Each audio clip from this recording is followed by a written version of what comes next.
Garden State Equality is New Jersey's largest LGBTQ organization. Since 2004, we've focused our efforts on education and advocacy to bring equality to all in our state. We know that trauma underscores so many of the lived experiences for folks with LGBTQ and multiple marginalized identities. It's a social justice issue that we're committed to addressing, starting in our very own city of Asbury Park, New Jersey. Despite being a small city by the sea, our 1.1 square mile town experiences big city problems.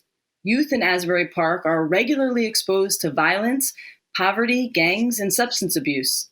And consistent with national findings, LGBTQ and BIPOC youth are more likely to experience multiple ACEs in childhood that can have lifelong, even generational consequences.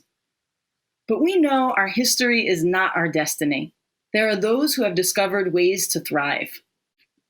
Starting in 2020, folks throughout the city have come together to use a proven framework called positive deviance, a strength-based approach with one main principle in mind. In every community, there are individuals whose uncommon practices enable them to achieve better outcomes than their peers with the same resources. The positive deviance process follows the following 4 steps. Define the problem and desired outcome, identify positive deviants, discover their practices, and design practice opportunities. With 30 years of proven effectiveness around the globe, these 4 steps have reduced malnutrition, infant mortality, and more. We are confident positive deviance will move us closer to a self-healing community.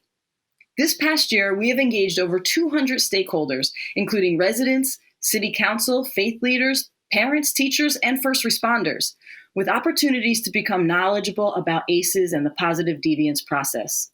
Together, we've begun applying the same 4 steps.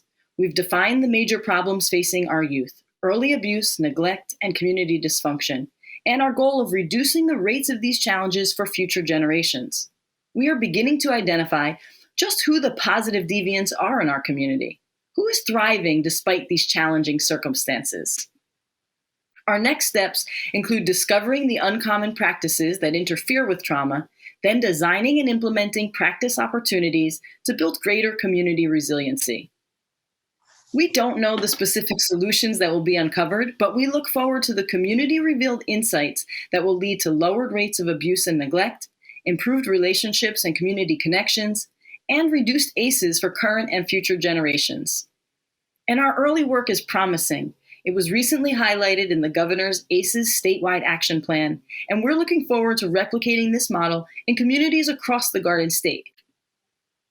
We are just getting started with the hard work of sustained change, but our current funding only lasts through May. This has been a challenging year. Are you ready to be part of hope-filled healing?